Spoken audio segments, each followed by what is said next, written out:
হিসাব বিজ্ঞান বিভাগ গুরুদয়াল সরকারি কলেজ কর্তৃক আয়োজিত অনলাইন ক্লাসে বিবিএ থার্ড ইয়ার অনার্স ক্লাসে শিক্ষার্থীদেরকে স্বাগতম। আমি এমাদউদ্দিন, সহকারী অধ্যাপক, হিসাব বিজ্ঞান বিভাগ। আজকে আমি তোমাদের সাথে ম্যানেজমেন্ট অ্যাকাউন্টিংয়ের যে অধ্যায়টা নিয়ে আলোচনা করব সেটা হলো কস্ট, ভলিউম, প্রফিট রিলেশনশিপ। এই অধ্যায়টি পূর্বে আমাদের মঙ্গলচন্দ্র স্যার প্রিলিমিনারি আলোচনা করেছেন এবং অঙ্কও করেছেন। ওই আলোচনার ধারাবাহিকতায় পরবর্তীতে এখন আমি তোমাদেরকে একটা অঙ্ক করে দেখাবো। একটা মনোযোগ সহকারে তোমরা লক্ষ্য করো, আশা করি উপকৃত হবে। The following data relates to Podda Limited for the month of March. Podda Limited এর মার্চ মাসের তথ্য এখানে দেওয়া হলো। Product capacity of the plant 20,000 units, অর্থাৎ এই যে প্ল্যান্ট আছে, পরিকল্পনা আছে, তার ক্যাপাসিটি হলো 20,000 পণ্য উৎপাদন করার। ভেরিয়েবল কস্ট টাকা 2.50 পার ইউনিট। প্রত্যেকটা পণ্য তৈরি করতে তাদের পরিবর্তনশীল খরচ হয় 2 টাকা 50 পয়সা এবং ফিক্সড কস্ট টাকা 40,000 পার মান্থ। প্রতি মাসে ফিক্সড কস্ট স্থায়ী ব্যয় আছে 40,000 টাকা এবং সেলিং প্রাইস টাকা 5 পার ইউনিট। প্রত্যেক ইউনিট বিক্রি করে 5 টাকা করে। আমি এইটা আমরা ডাকটা আশা করি ইতিমধ্যে তোমাদের মোটামুটি একটা মগস্তর মতো হয়ে গেছে যে পদ্মা লিমিটেডের তথ্য নিচে দেওয়া হলো। এই কোম্পানিটার উৎপাদন করার ক্যাপাসিটি হলো 20,000 একক এবং একক প্রতি ভেরিয়েবল কস্ট 2 টাকা 50 পয়সা এবং প্রত্যেক মাসে 40,000 টাকা তাদের স্থায়ী খরচ ফিক্সড কস্ট আছে এবং বিক্রয় মূল্য হলো প্রতি একক 5 টাকা করে। রিকোয়ার্ড বলতেছে করণীয়, 1 নম্বর বলছে আমাকে break even point in unit and taka. Break even unit সময় ব্যয় বিন্দু টাকাতে নির্ণয় করার জন্য এবং ইউনিটে নির্ণয় করার জন্য, অর্থাৎ কী পরিমাণ কতটা ইউনিট বিক্রি করলে লাভ হবে না, লস হবে না, এবং কত টাকা বিক্রি করলে লাভ হবে না, লস হবে না। ইফ যদি দা ইনক্রিজ ভেরিয়েবল কস্ট 20%, যদি পরিবর্তনশীল 20 টাকা বৃদ্ধি পায়, হট চেঞ্জ ও টাকা place break even point in unit and taka, অর্থাৎ যদি পরিবর্তনশীল খরচ 20 টাকা বাড়ে তাহলে নতুন করে ব্রেক ইভেন পয়েন্ট টাকা এবং ইউনিটে কি পরিবর্তন হয়। তারপর হচ্ছে সি নাম্বার বলছে what sales volume in taka and unit would be the required to achieve to earn a profit of taka 50,000। যদি 15,000 টাকা লাভ করতে চাও তাহলে কত ইউনিট বিক্রি করবে এবং কত টাকার পণ্য বিক্রি করতে হবে। তাহলে আমরা এই অধ্যায়ের অত্যন্ত সহজ একটা অঙ্ক নিয়ে আলোচনা করতেছি। দীর্ঘদিন বন্ধ থাকার পরে এই পূজার বন্ধ, তোমাদের সাথে আর ক্লাস হয় নাই, তাই অনেক দিন পর একটা সহজ অঙ্ক নিয়ে আমি আলোচনা করতেছি। তা আমরা জানি require break even point in unit যদি হয়, এইটার সূত্র হলো যে fixed cost divided contribution per unit. Break even point in unit এটার সূত্র fixed cost divided contribution per unit. এখন কন্ট্রিবিউশন পার ইউনিট এই ক্ষেত্রে আমি যদি এখানে লিখি কন্ট্রিবিউশন পার ইউনিটস সমান সমান হলো sales price per unit minus variable cost per unit.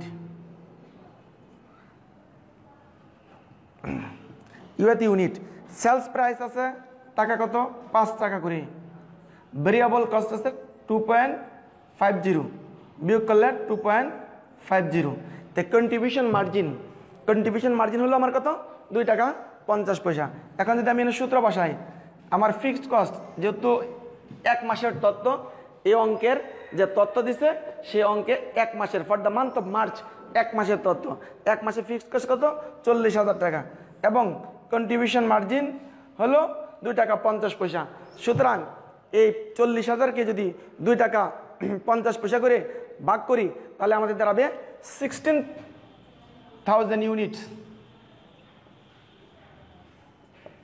অর্থাৎ এই 16,000 ইউনিট পণ্য যদি আমি বিক্রি করি তাহলে নো প্রফিট নো লস। তাহলে আমরা এই ব্রেক ইভেন পয়েন্ট ইন ইউনিটের সূত্র তোমরা ভালো করে জানো। এটার সূত্র হলো fixed cost divided contribution per unit. এখন আমি এই অঙ্কে বলছে রিকোয়ার্ড নাম্বার এতে, তারপর এখন আমার এই অঙ্কে ছিল টাকায় বাইর করার জন্য। তো ব্রেক ইভেন পয়েন্ট ইন, আমি যদি এখন এই সূত্র লিখি যে ইন টাকা, এটা যদি টাকায় লিখি এটাই আবার ব্রেক ইভেন পয়েন্ট ইন টাকা, আগেটা ইউনিট ছিল। এখন আমরা এই সূত্র দিয়ে পারবো যদি লিখি fixed cost divided contribution per unit into sales price per unit. অর্থাৎ ওই আগের সূত্রের পাশে যদি জাস্ট লিখি into sales price per unit তাহলেই হয়ে যাবে।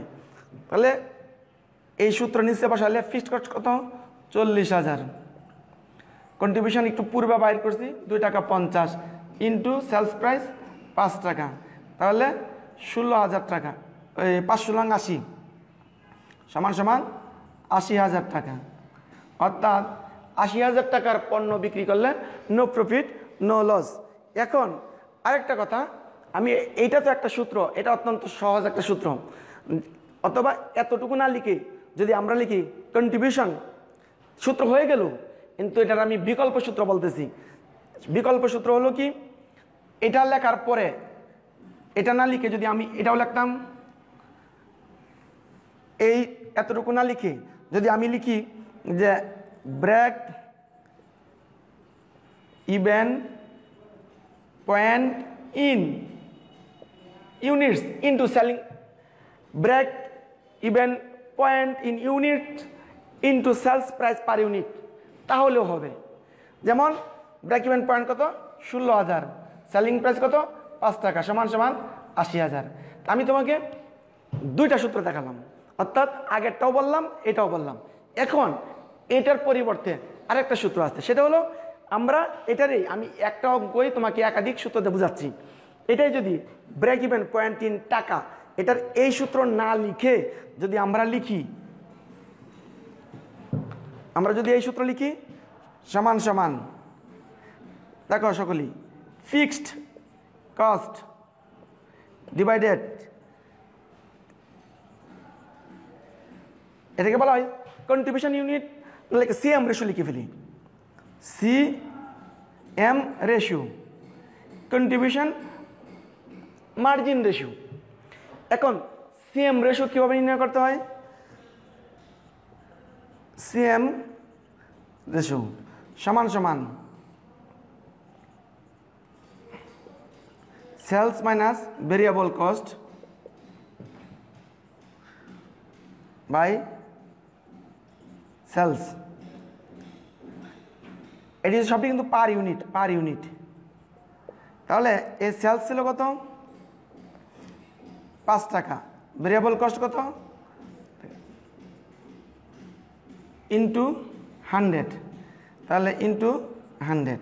এভাবে যদি অঙ্ক করি তাহলে এনে হবে 2.5 ইন্টু 100, অর্থাৎ 50%।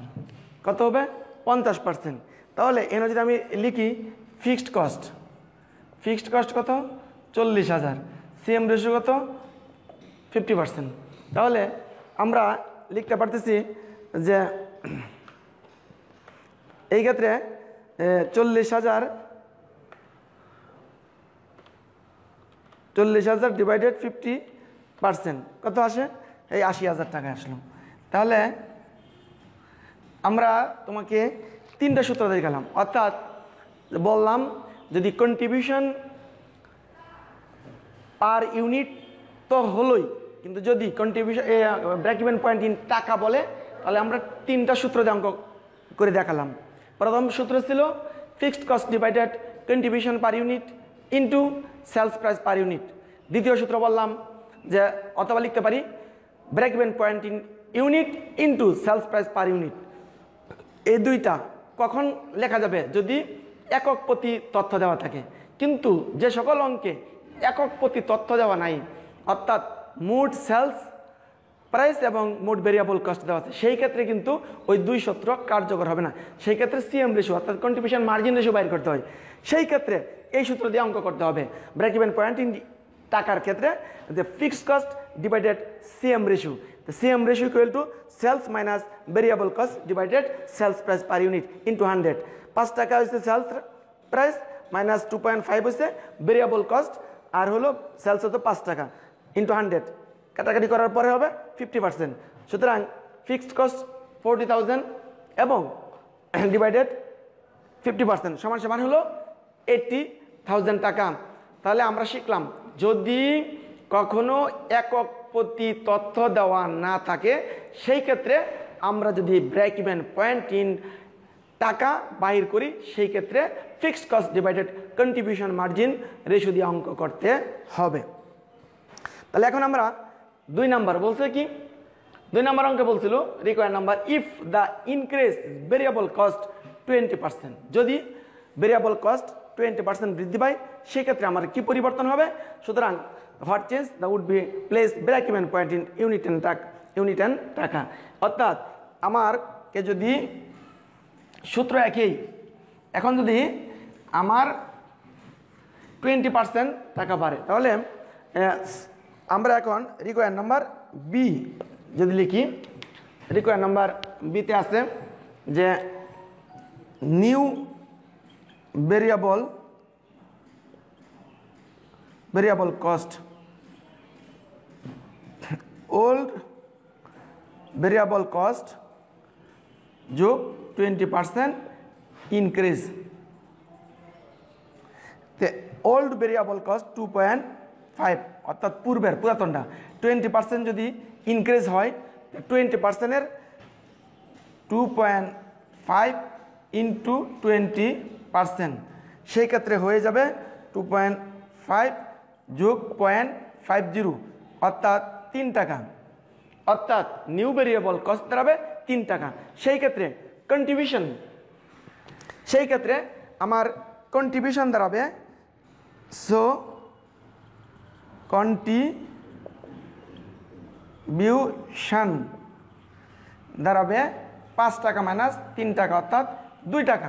কন্ট্রিবিউশন দাঁড়াবে contribution per unit, contribution per unit, অর্থাৎ 5 টাকা আগে ছিল 2.5 টাকা, মানে 2 টাকা 50 পয়সা, এখন 20% বৃদ্ধি হওয়ার কারণে আরও বৃদ্ধি পেল আমার 50 পয়সা, অর্থাৎ এখন নতুন করে সেটা 3 টাকা রূপান্তরিত হলো। 5 টাকা থেকে 3 টাকা চলে গেলে 2 টাকা হলো কন্ট্রিবিউশন। তাহলে আমি এখন নিউ ভেরিয়েবল কস্ট আমার 3 টাকা, কন্ট্রিবিউশনও বাইর করলাম 2 টাকা। এখন আমি আগের সূত্র প্রয়োগ করব, পূর্বে যে সূত্র সেই সূত্রে আমি এখন লিখব যে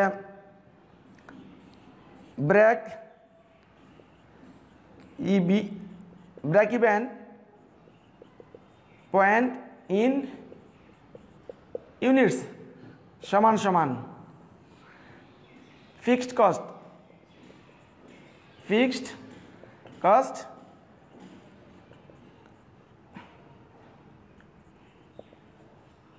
কন্ট্রিবিউশন পার ইউনিট। তাহলে ফিক্সড কস্ট কত 40,000, নিউ কন্ট্রিবিউশন 2 টাকা সমান সমান, আমি যদি ভাগ করি 40,000কে 2 টাকা, সুতরাং 20,000 ইউনিটস, অর্থাৎ নতুন পূর্বে ছিল 16,000 টাকা, 16,000 ইউনিটস, এখন হলো 20,000 ইউনিটস। তাহলে এখন আমার ব্রেক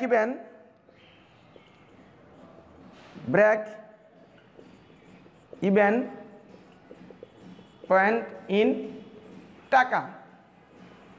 সূত্র কি হবে? Hey, break even point units and sales price per P unit, মানে পার ইউনিট। তাহলে কত দাঁড়ালো? 20,000 আর 5 টাকা সমান সমান 1 লক্ষ টাকা। অর্থাৎ পূর্বে ছিল 80,000 টাকা, এখন দাঁড়ালো 1 লক্ষ টাকা। অর্থাৎ এখন 1 লক্ষ টাকা বিক্রি করলে নো প্রফিট নো লস, লাভ হবে না, লস হবে না। এখন তাহলে আমরা কি পরিবর্তন লক্ষ্য করলাম? আগে যেটা 16,000 ইউনিট বিক্রি করলে নো প্রফিট নো লস হতো, এখন সেটা 20,000 ইউনিট বিক্রি করতে হবে। পূর্বে যেটা 80,000 টাকা বিক্রি করলে কোনো লাভ লস কিছু হতো না, কিন্তু এখন 1 লক্ষ টাকা বিক্রি করতে হবে। তাহলে এখন আমার পরবর্তী রিকোয়ারমেন্টে যাইতেছি। হোয়াট, এগুলো হয়ে গেল, যেগুলো হয়ে গেছে আমি বন্ধ করে দিচ্ছি। এখন যেটা নিয়ে আমার আলোচনা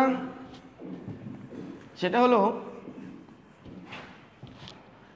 3 নম্বর কথা বলছে, what sales volume in taka and unit, what will be the required to achieve to earn a profit of taka 50,000।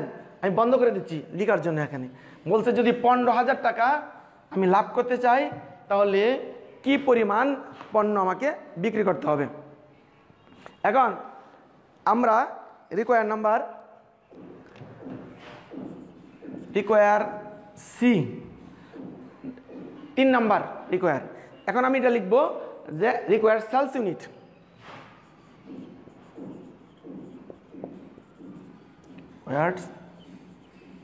Sales units কি? এটা সূত্রটা হলো fixed cost plus desire profit. Fixed cost plus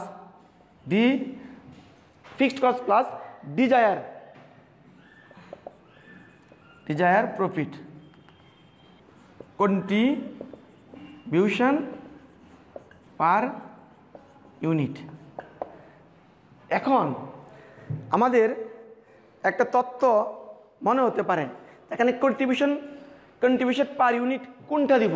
পূর্বেরটা, অর্থাৎ মেইন ডাকে ভেরিয়েবল কস্ট কত 2.5, sales থেকে variable cost বাদ দেওয়ার পরে যেটা হবে সেটা এখানে লিখব। অর্থাৎ তাহলে এখানে আমরা ফিক্সড কস্ট কত 40,000 প্লাস ডিজায়ার প্রফিট 15,000 টাকা এবং কন্ট্রিবিউশন পার ইউনিট 2.5, অর্থাৎ এখানে 55,000 ডিভাইডেড 2.5 সমান সমান, আমি যদি এটাকে ভাগ করি তাহলে 55,000 ডিভাইডেড 2.5 অর্থাৎ 22,000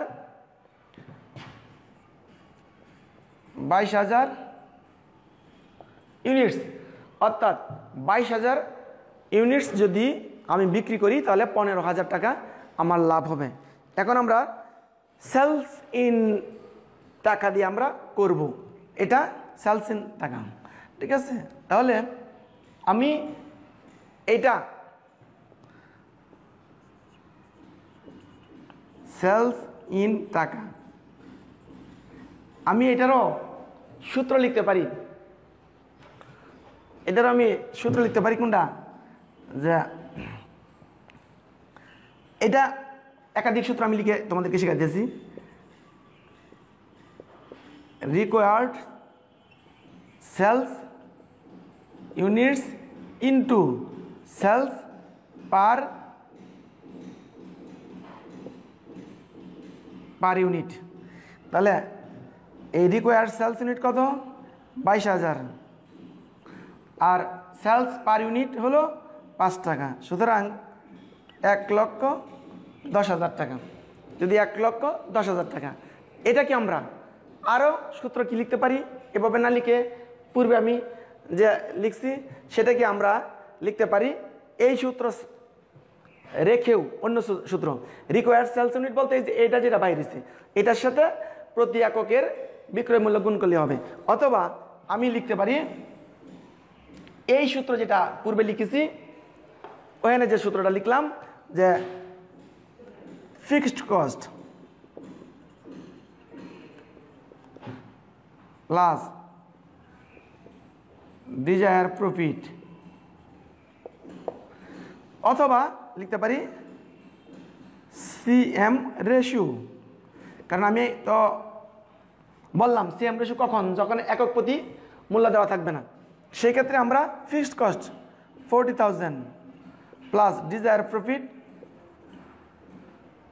15,000 টাকা সমান ডিভাইডেড সিএম রেশিও কত বাইর হয়েছিল 1 নম্বর অঙ্কে আমি যখন তোমাদেরকে বুঝিয়েছিলাম তখন সিএম রেশিও সূত্র লিখছিলাম CM ratio equal to sales minus sales value per unit less variable cost per unit divided sales price per unit into 100।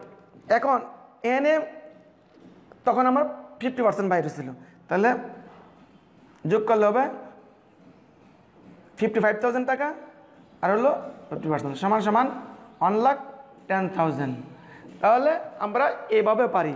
আরেকটা সূত্র আছে ওইটা তোমাদের অনেক বইয়ের মধ্যে, যেমন এটার সাথে সাথে fixed cost plus desire profit less 1 minus variable cost, এটাকে আরেকটা সূত্র। অর্থাৎ এটা যেহেতু এটা তো বলছি যে fixed cost plus desire profit plus CM ratio. আচ্ছা, এখন একটা অঙ্ক দিয়ে তোমাদের সাথে আরও অনেক কিছু শেয়ার করা যায়। এটা ছাড়াও যদি তোমরা এটাকে এভাবে লিখো, এটাও না এটাও দিলাম না, তাহলে এখন কি লেখা যায়? অথবা যদি আমরা লিখি 1 minus variable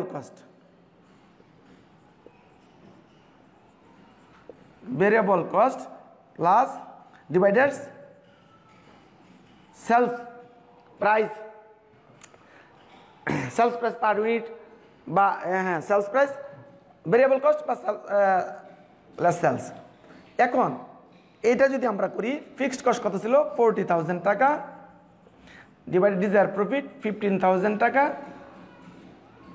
1 minus variable cost কত 2.5 ভেরিয়েবল সেলস কত 5 টাকা। তাহলে আমি উপরের অংশটুকু যদি যোগ করি হবে কত 55,000। আর এটা যদি হয় 1 মাইনাস এটার থেকে এটা যদি বিয়োগ ভাগ করি তো 0.50 সমান 55,000 টাকা বিয়োগ করলে 1-এর থেকে 50 পয়সা চলে গেলে 0.50 সমান 1,10,000 টাকা। প্রিয় শিক্ষার্থী, এখন এই সূত্রটা আমি নতুন দিলাম। আমি 3টা পদ্ধতিতে তোমাকে আমি দেখাইলাম। কেউ যদি fixed cost plus desire profit divided contribution margin ratio না লিখে 1 minus variable cost divided sales, তাহলে এই সূত্র দিয়ে অঙ্ক করলেও অঙ্ক হবে।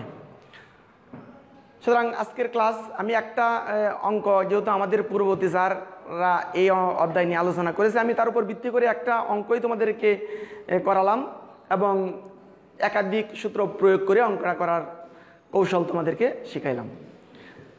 তাই আল্লাহ যদি তৌফিক দেয় পরবর্তী দিন আবারও দেখা হবে। দোয়া করি আল্লাহ তাআলা আমাদের সকলকে সুস্থ রাখুন। আল্লাহ হাফিজ।